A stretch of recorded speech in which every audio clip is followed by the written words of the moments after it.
Kelowna, one of the most beautiful places in the world to live, surrounded by provincial parks, pine forests, vineyards, orchards, and mountains. Wouldn't it be great if there was a podcast about our love of Kelowna? Oh no, it's real.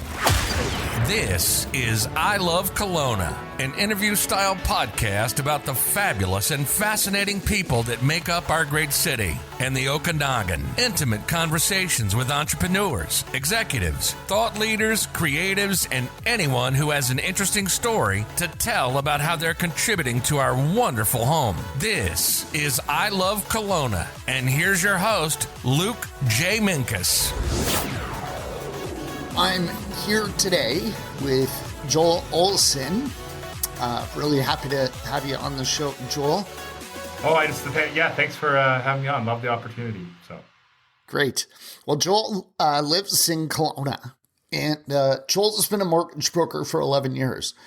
Before that, he ran an international mission organization that assembled teams of 13 to 19-year-olds, and he took these kids on trips, helping orphanages, churches, building projects in Mexico, Costa Rica, Nicaragua, and Guatamala. Amazing. Following that, Joel worked in various roles with the C3 Church Kelowna, Revelstoke, and Manhattan, assisting in business operations, aid projects, for example, the homeless, human trafficking, and immigration. He also did leadership training and development at that church. Recently, the majority of Joel's focus has been on training and business development within the lending community. So Joel, as I mentioned, is a mortgage broker. He's amazing at what he does. In 2019, Joel spoke at 15 conferences, and he was able to speak in front of 6,000 people at various events throughout Canada. So Joel, you got quite the resume there. How did you get into the helping with the youth in different countries? How did that start? Yeah, I mean, I'd always kind of worked, in different nonprofits and churches and that type of thing. So I started doing trips internationally really quite young. I did my first one when I was 16 to Costa Rica. Mm-hmm. And so we did a variety of ones, through our church at some point, and then I started heading those up, through a variety of capacities. And then, they all kind of at one point morphed into the idea that I thought, working and doing a lot of these things on the nonprofit side and church and those types of activities, that's what I really wanted to do and find my goal every day is to make as much meaningful impact to as many people as possible. And so, I wanted to do those things, and I felt that was an important value for me in life. But I also realized that being involved in nonprofit activities, didn't really pay very well, and it cost a lot of money. So it wasn't just that I didn't get a very good wage from it. It was that it would cost me to work with teenagers. It cost me a lot of money to spend time with them and hang out with them and all types of things. And so, one thing I developed early on is I thought, okay, I need to find some way to, develop a business where I can, be financially sufficient and flexible. So the idea was not that I'd have a business where I would, decide to, never be available, but how could I have a business that would enable me to do what I wanted to do with making as much money as I needed to make and wanted to make, and also would give me the time flexibility that I needed for all those types of things. So that's how I got into mortgage broking. I developed that as something that I was able to do. And so that's enabled me to do that. And, for a time I lived in Manhattan for 2 years and all that type of thing where we were able to do things and still run a business here from BC and, not really have any shift in, what was coming in that way and be able to support that. Because of course, even when you're somewhere like Manhattan, that isn't a cheap place to live, right? So we couldn't have a drop in business. So, that's how I got into it. And that's why I decided to bridge the business together. So, it's a little bit of a tension sometimes, but, that's, how that's kind of shaken out. That's pretty cool. So with real estate, we can kind of do it in spurts if we're out of town. Mm-hmm. But eventually we got to meet with people. We got to show a house. We got to hand over the keys. And it's a little different with mortgages, right? You don't usually actually meet in person too often. Yeah. I mean, how I developed on the mortgage side was that I grew up in Revelstoke in a small town, and so very early in my career, I discovered that I did not think I'd be able to generate enough business locally to make what I needed to do happen. And so what I started doing is I started going to other small towns, Gold and Salmon Arm, and building up some relationships there. And so early in my career, I had a business where people were not expecting to see me. They didn't expect I lived the same place. And so when I had an opportunity to go to New York a few years back, I thought, well, how long can I go until someone asks where I am? And it turned out a pretty long time. So, Right. yeah. So it's pretty expensive in Manhattan. Yeah. What was it like living there?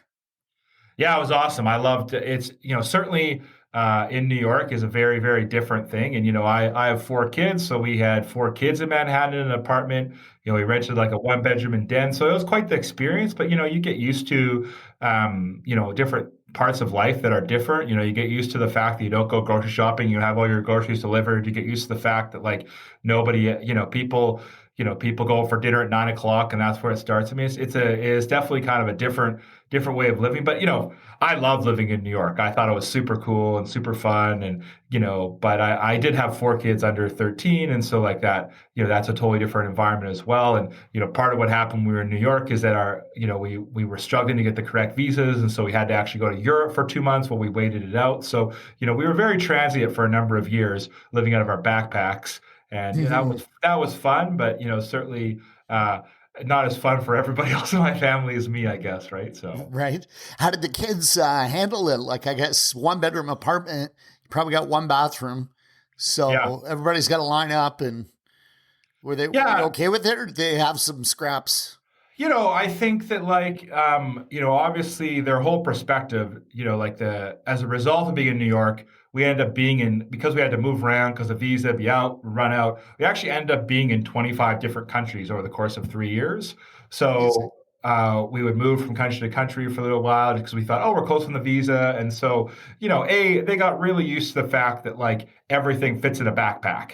So, that was a big thing. And secondly, I think that, their perspective and their worldview is shifted significantly. And I don't even know they realize the different ways that it has changed or that's different from other people. But, obviously their life is totally different. I mean, we basically, I lived in Canvas for a time, but we basically moved from Revelstoke, a town of 6,700 people, to Manhattan with more people on our floor of our building that lived in the whole city. So those are, pretty significant adjustments, right? So, yeah. That's amazing. And so you all live in Kelowna now. Mm-hmm. That's right. Yep. And they're all going to school. Do they have their own bedroom? No? They do. Yeah. It's luxury, right? So, right. Yeah, we actually live on a full acre now. So we have a house that we own. So, so it's quite the polar difference to what we had a couple of years ago. Right. So that's amazing.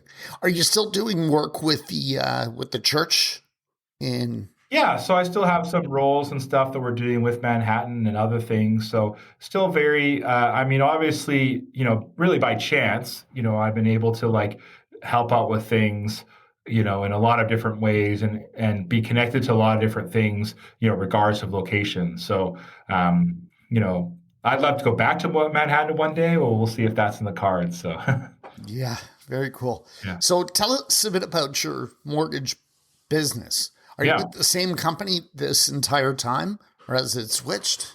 Yeah, so I probably with everyone else in the commission real estate industry, I started with one brokerage for a very short amount of time, and then I've really been at 2 separate brokerages my whole time. I worked with a brokerage in Kelowna that was really, really great for a long time, called Lending Max, and they did the managing broker really did a terrific job with me, and I really knew nothing, and I was able to build up my business really great by being coached by him, and so that was a big deal. And then, just 5 years ago, I switched to my current brokerage home, which is a company out of Surrey, but I'm based out of Kelowna. So my particular deal is that I have a team of 4, and so 3 people work on deals on my team, and they're all, with the same theme we've talked about. I have people that have worked for me for 3 years, but I've only actually seen them in person maybe one time. Even though I talk to them every day, I'm not actually sure I could even recognize them on the street. Right. Amazing. That's the case with me with a lot of realtors, especially. Yeah. I've Yeah, done so totally. many deals with people, and then I run into them. They're like, "Are you Luke?" And I'm like, "Yeah, we did like 4 deals together last year." It's Yeah, crazy. totally. Totally. Yeah.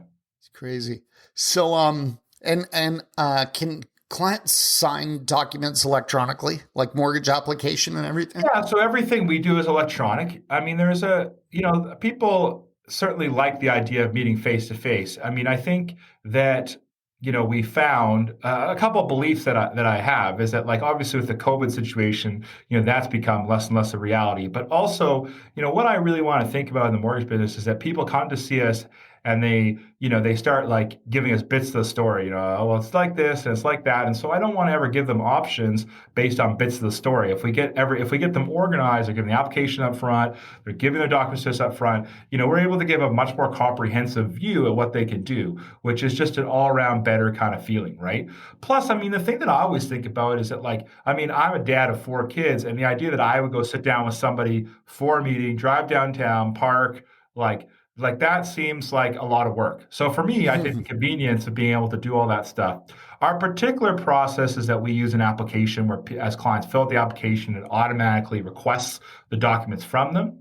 And then after they sign that, and everything we do is DocuSign, then we create 5 different options for them around, what would be their pre-approval based on different scenarios. If I'm having a suite, if I'm putting more money down. With the recent CMHC changes, we're going to see it more and more important that, like, when you get a singular approval from one institution, a bank or a credit union or something like that, that's not going to be the whole picture. We need to make sure we have you approved with 5 different lenders, so you know what that's going to look like based on different things you do and all that type of thing, right? So Right. Yeah. So what we talked a bit about this on our call last week, but what makes your system and your brokerage unique? yeah, I mean, Would you say? I think that obviously there's a lot of great mortgage brokers, a lot of great options out there. I mean, the things that I think that are unique are, on our team, we love doing guarantees. So we do a number of things around guarantees. One would be that when we do a mortgage, we guarantee the pre-approval. So if I give you a pre-approval and you write on a house and you don't get approved, I'm going to give you $500 if I give you the pre-approval guarantee. Two, we give you a home inspection guarantee. So if you offer on a house, like a lot of clients, what happens is they're like, I'm waiting for the financing for or the home inspection, so I don't spend the money. But we don't want that to happen. So we allow them to order the home inspection, and if that doesn't go through, if the financing doesn't go through, that we are able to that we pay the home inspection no matter what. The third thing we do is what's called the mortgage approval assurance plan. So that means that, like, when you write on a house, we also will attach a letter to your offer to say that that if we don't get you approved, we'll pay the seller $5,000 to relist their home. So those are a few things that we do. We don't do those for every deal, but depending on what your circumstances are and all those types of things. And I think that's what makes us different from that perspective. Yeah. So that $5,000 thing, if you had to pay it too many times, never had to pay it. Yeah. Because you've got a pretty good idea if the person's going to be approved when you get started. Right. Absolutely. Yeah. The way that I view it is that we're basically giving guarantees for things we already know are going to happen. And just and the truth is most lenders, most banks, we already know which ones are going to go through, which ones are not going to go through, and which ones are going to be kind of in the middle. Right. Yeah. I mean, sure, there's a bit of a problem where we have a lot more in the middle these days. And one thing, that I think we always struggle with is, like, we could easily turn a lot more people down, but there's plenty of people we get that, like, I think there's a chance, right? And we still want to, homeownership's an important thing. We still want to give people a chance if there's a chance, and if there's a way to make things happen, we definitely want to try our best for them, right? So, yeah.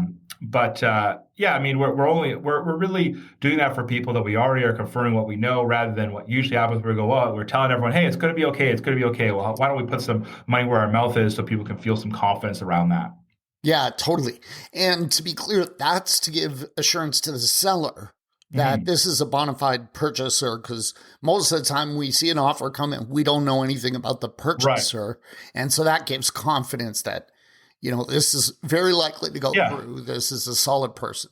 Yeah, because the worry for a seller, right, is that they accept an offer. There's 5 other offers at the time. And if they accept an offer, now they've put that deal on hold for 2 weeks and they don't know for sure it's going to go through. So we're saying, hey, no, this one is going through. So, like you don't have to worry about losing the 2 weeks on the market, right? So That's right. Yeah. And I found that when that happens, you call the other 4 realtors back and say, listen, it's back on the market. And they say, oh, we've moved on. We bought something else is usually what happens. And so you kind of lose that momentum. Totally. So yeah, that's pretty important. That's a good feature for sure. Mm-hmm. Yeah. And what's your sense of the market these days? What do you think? Like with COVID, did you see a huge drop in business and a spike back up, or how's it going? Yeah, I mean, I guess like my personal business is spread over quite a few different markets. And so, we're always very steady. Like we don't ever have like huge jumps or huge hills and valleys, so to speak. So we stayed pretty consistent year over year. Last year, a little bit higher, but very slightly higher over last year.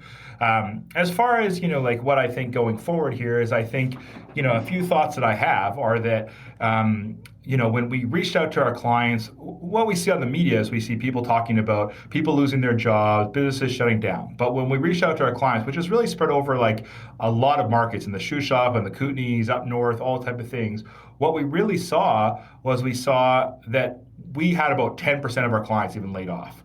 And of the 10% of our clients that were laid off, none of them were asking us to do anything extraordinary to their finances. Like they were very fine with the government stimulus or had savings. So that tells me that we have people that are in a lot better position than what we thought they were. In addition to the fact during COVID, we had people that spent less money, lived on less money, all those types of things. The other thing we're seeing right now from conversations is clients really becoming very intimate with their houses. So we're talking to clients about, when they're talking about refinance options, talking about, hey, I had a house and I need to have a home office now. And this wasn't a big deal to me 6 months ago, but now this is like, it's a deal for me. Right. So, so a lot of kind of, unsettledness from them on what, on what their house is. So the earlier prediction that we had was that as, the market's all over the place, being very hot into March, and then we felt like it was just going to put everything on freeze, and it wasn't going to eliminate the spring market, but they would push all the pent-up demand into the summer and the fall. I still lean towards that perspective at this point, and I think that seems to be coming true. And I don't.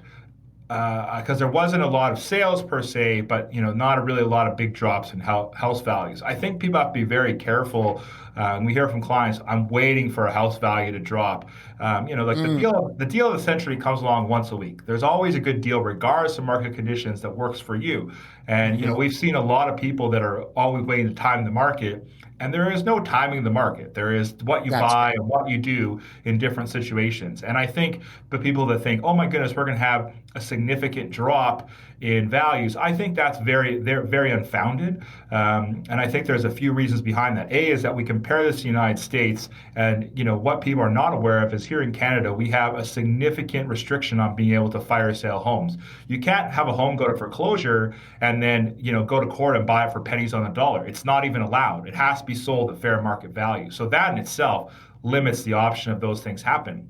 Second thing is we have to have a lot of people wanting to sell in order to create some situations where prices go down.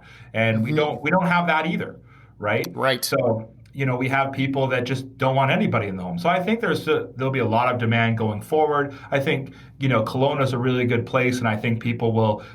We see some pockets in BC where people are really looking towards more rural property and more space, just with what's happened. Like all of a sudden an apartment seems very claustrophobic to people. So, I think that will have some effect going forward. As far as interest rates, I think we keep telling clients interest rates are low, but, a question we always get asked is that, I guess you don't know which way interest rates are going to go. Are they go up or to go down? Well, the truth is that's not entirely true. We may not definitively know which way interest rates are going to go, but we do know what makes interest rates go up and down.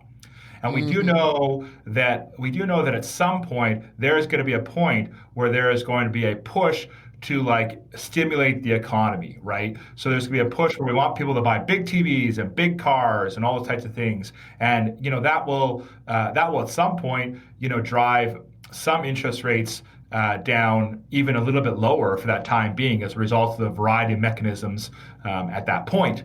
And so, there could be some good flurries of activities as we go on here, especially if we open up in stages. There could be some flurries of activities based on what's happening and different opinions and feelings. And we always have to remember that with COVID-19, we have something that basically put the world on freeze in the matter of a few days. Right. So it's not impossible to think that we could have the opposite effect, that things will be roaring back all of a sudden, or all those types of things. Right. So. Yeah. It's it seems to be in certain segments. So I've talked to people in Vancouver, and they say that it's really sizzling down there again. Yeah. But I can see certain segments, a little bit softer. It's hard. I've got a handful of listings right now, and some are just, the phone won't stop ringing, and others, they're very quiet. So it could be a slight price adjustment. We'll have to see. Mm-hmm. Yeah. Well, that's good. And your clients, like, how are they feeling in general? Are they feeling like uncertain, optimistic? I think in this certain environment, what we see is a lot of people that and I think this has gone away, but we see that a lot of people were really afraid of the uncertainty. And I think a lot of people have shifted around that. I think that the reality is that a lot of things that people thought would materialize hasn't happened. And I mean, the idea that some people were like, oh my goodness, I'll have no income for 3 or 4 months, or those things have not happened to the degree that people think have happened. And so we do see some optimism out there.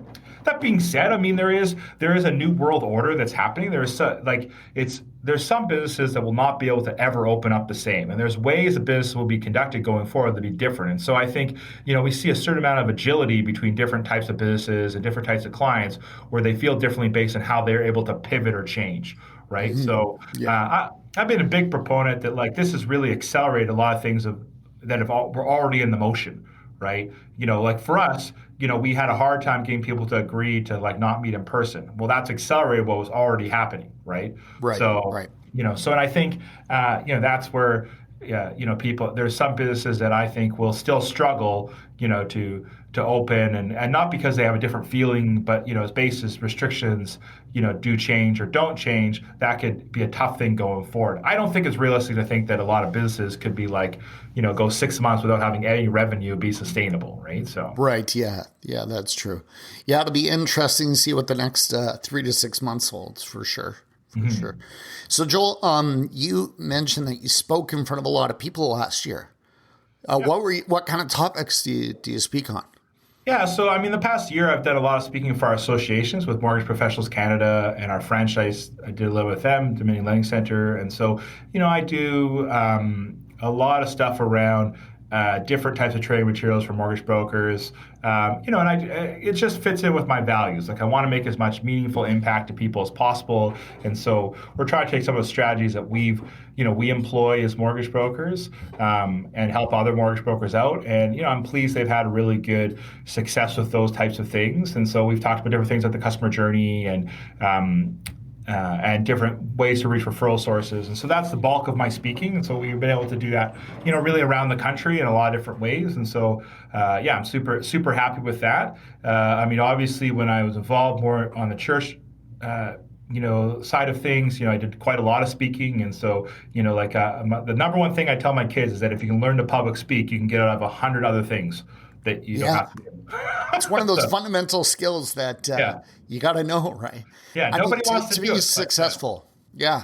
If nobody wants to do it, so you don't have to do a ton of other jobs, how to public speak. So that's always been my belief. If I can, I'm pretty comfortable speaking in front of a crowd, so that doesn't faze me one little bit. And so that means that that's a really good way that I can add value in a lot of different environments that I'm in. So right, awesome, that's great. Was there anything you wanted to cover that I didn't cover? Because I've asked all the questions I wanted to. Mm-hmm. Is there anything you want to add? Yeah, I think there's nothing in specific. I mean, we've touched a lot of things personally, business wise. I mean, nothing really extra that's super relevant. I think currently in the world today, I think there's reason for optimism, and there's lots of opportunities out there. I mean, not just real estate wise, but Kelowna wise. Kelowna is well positioned for growth in a lot of areas in a lot of different industries, and I think that's I think we're really well positioned in that area, and I think that's a good reason for optimism. Awesome. Who would you like to nominate to come on the show? So it's anyone that agrees with the title of the show, which is I Love Kelowna. So if they don't love Kelowna, they can't come on. And the second criteria is someone that you would find interesting to listen to. Wow. So that's a huge range of people, but it could be 1, 2, 3, 4 people. It's up to you. But just someone that you would love to hear an interview with that loves Kelowna. Locally. Well, that's really put me on the spot. I'm trying to think who I can think of at the moment. I love being involved in service clubs. So I'm involved in Rotary, and I just joined the JCs recently. And I would say I've been in Rotary for a long time. I think that they do really terrific things locally, internationally, all that type of thing. But I just recently joined the JCs, and I really had my mind blown just with the different things that they do. So, if you're going to choose to introduce something like our current president, Danielle Hoffer, she's super amazing, and I'm just so impressed with the stuff that is doing there. And, I feel like I'm wanting to make meaningful impact all the time, and I feel like, their capacity is just so big, right? So it's Beautiful. funny, though, is that Rotary, I'm always like the youngest person, and JCs, I'm like the oldest person. Right? So JCs is a youth it's junior, group. yeah. It's not it's like young professionals, 18 to 40. Young professionals. Yeah. And Danielle Hoffer is the current president. Yeah. And tell us just a little bit about Danielle, why she's a great person. I admit that I just joined, so I don't know anybody really well. I'm just saying, but I just have noticed this with what's going on with JCs and the different things that they're involved in across a lot of things. Just really, really impressive on how they support things locally. Perfect. Wonderful. Well, Joel, thanks for your time today. Sorry about the technical glitches. No problem. These things happen. New software. Yeah. And really appreciate your time. No problem. Thank you so much. All right. So we'll talk to you soon. You've been listening to I Love Kelowna.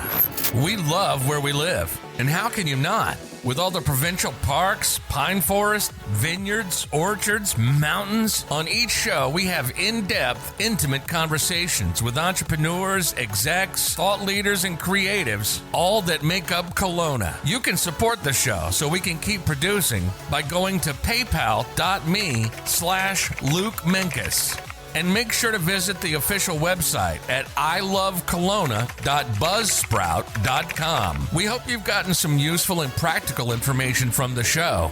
And we hope you had some fun along the way. We'll be back soon. Until then, this is I Love Kelowna signing off.